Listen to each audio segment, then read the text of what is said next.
Hi, and welcome back to Tanglewood Thursdays. Julie Piet Cassidy here, and it is an absolutely beautiful, beautiful Thursday, September 21st.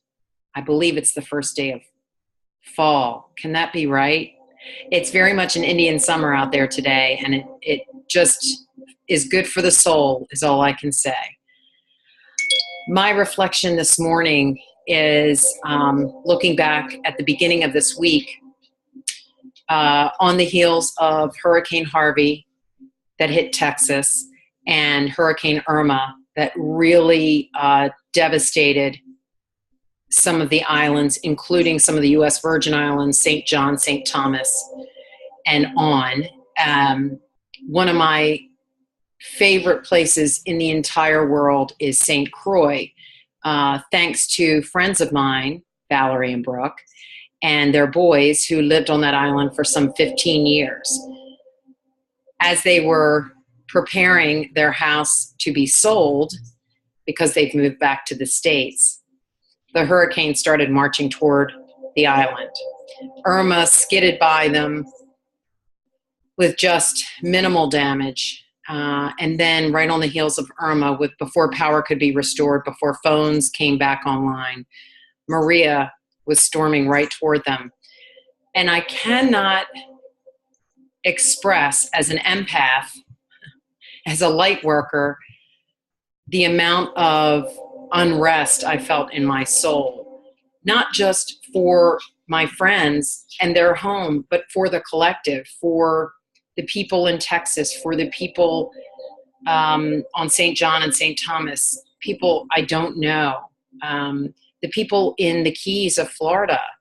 I mean, my heart has been outside of my body for the last few weeks since Hurricane Harvey hit. I've done my part. I feel good about that, but I cannot get over how unsettling it is. And then, of course, watching my friend Jay McMichael, CNN cameraman, be up in helicopters capturing rescue efforts and things like that. I mean, it's been this unreal experience. And I give all the reporters and people out there capturing this information so that we are better informed. I give you a lot of credit, because you're even closer to the devastation than I am here in the safety of my home.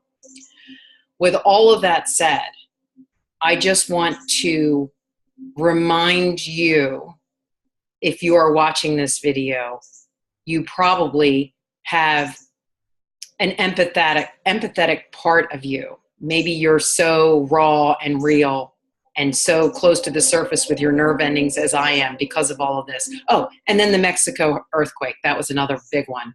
And I almost couldn't even open up to receive that information. A reminder, all of this is swirling inside of you. And do what you can to find your tools. Open up that toolbox, that gigantic toolbox you have at your disposal, and pull out everything that you can to help keep yourself centered and at peace. Make a donation to charity. Take a yoga class. Make sure you make time to meditate. Get out in nature and take a walk. We're having beautiful weather in the Mid-Atlantic right now, and I've taken advantage of that. I don't know if you can hear in the background, but I've got this beautiful Zen music playing while I work at my desk.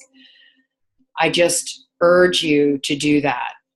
And then, so that is my part of my message. The other part of my message today is a line that I've been using a great deal lately, and that is letting people know that they are adored.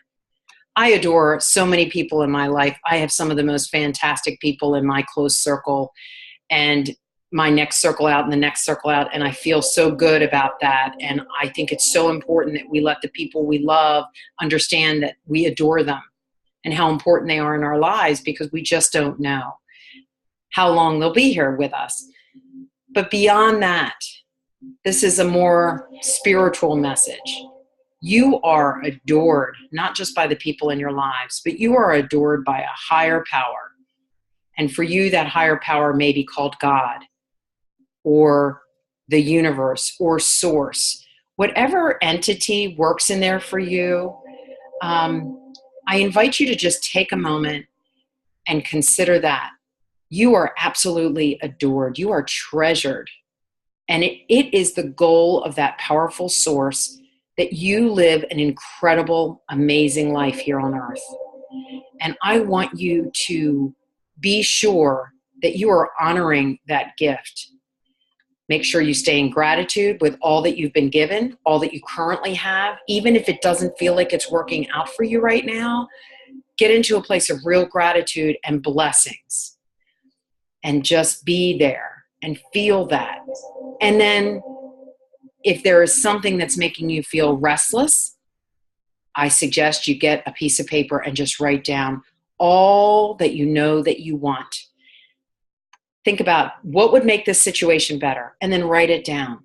And don't come at it from a negative place. Come at it from a hopeful, believing place that if that is truly what you want and you understand why you want it, it will come to you. It's on its way already. Because once you make that make that declaration, the universe, God, Allah, Source will conspire to deliver to you. Just believe it's all on its way. You are adored. Not a doubt in my mind. And believe it. I love you.